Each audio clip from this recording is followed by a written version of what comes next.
I want you to sit there right now and think about your keychain. Do you have a lot of stuff hanging off your keychain? If you do, then maybe you shouldn't do that so much. I'll tell you why in a second. Patrina Gentili joins us, automotive journalist. Patrina, this has to do with a recall that General Motors has put out for 1.4 million vehicles, right? That's right. It's a massive recall. It affects older small cars, so mostly 2003 to 2007 models, and it's related to faulty ignition switches. So basically that has been linked to dozens of deaths, 13 deaths and dozens of car accidents. So a couple weeks ago we had GM recall the Cobalts and Pontiac G5s, and now they've added 4 other vehicles to the recall list.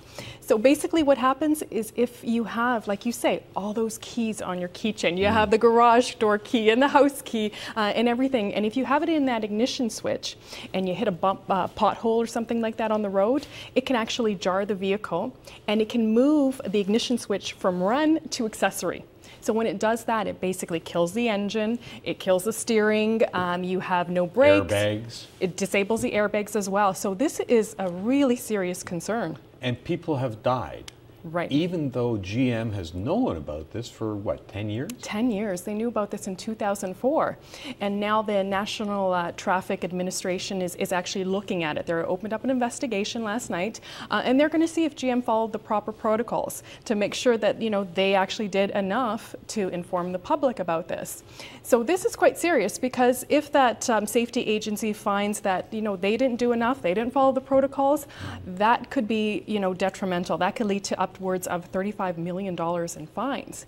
But it's not just... Never mind lawsuits. Yeah, lawsuits. And then, not only the bottom line, it's also the perception of quality and GM products in the future. Will it destroy that as well? And I do want to discuss that because there was a study that came out on quality. But is it only GM? Because as soon as I heard this story, I thought to myself, well, if it's happening at GM, I'm sure it's happening to other keys in other cars. I think there's a possibility that it isn't just GM. I think that it could affect other manufacturers as well. We'll have to wait and see. But because it is a situation where you have those extra keys, it could be potentially, something that affects, another brand, another manufacturer as well.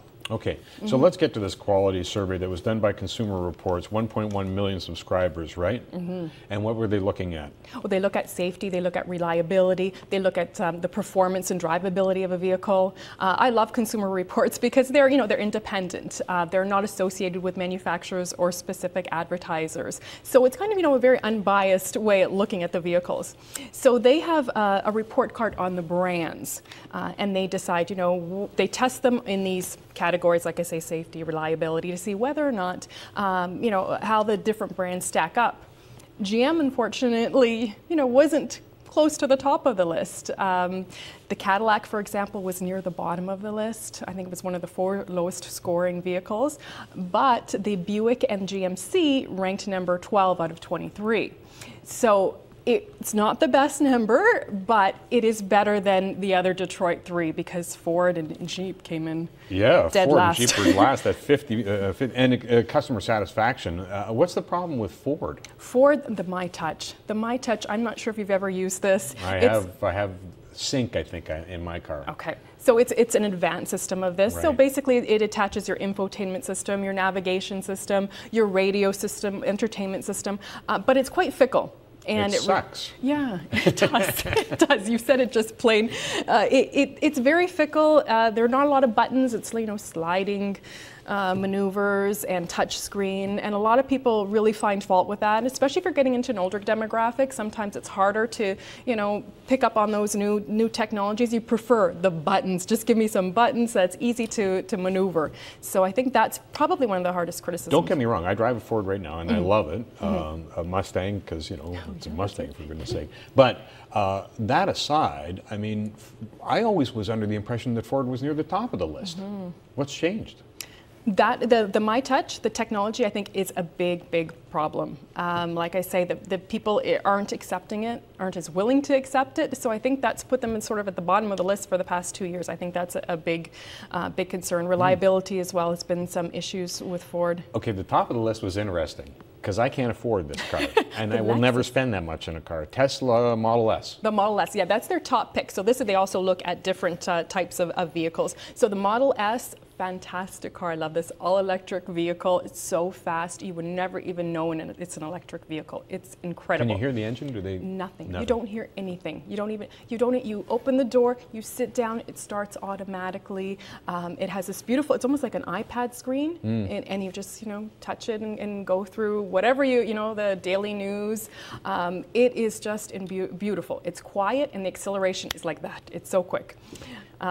When I look at the rest of the list, there are a lot of Japanese, but it looks as though they've slipped a little bit. Is that the case, or? That is. I mean, they are slipping a bit. And we have other vehicles coming into play. South Korean manufacturers. Hyundai came in there with the Santa Fe.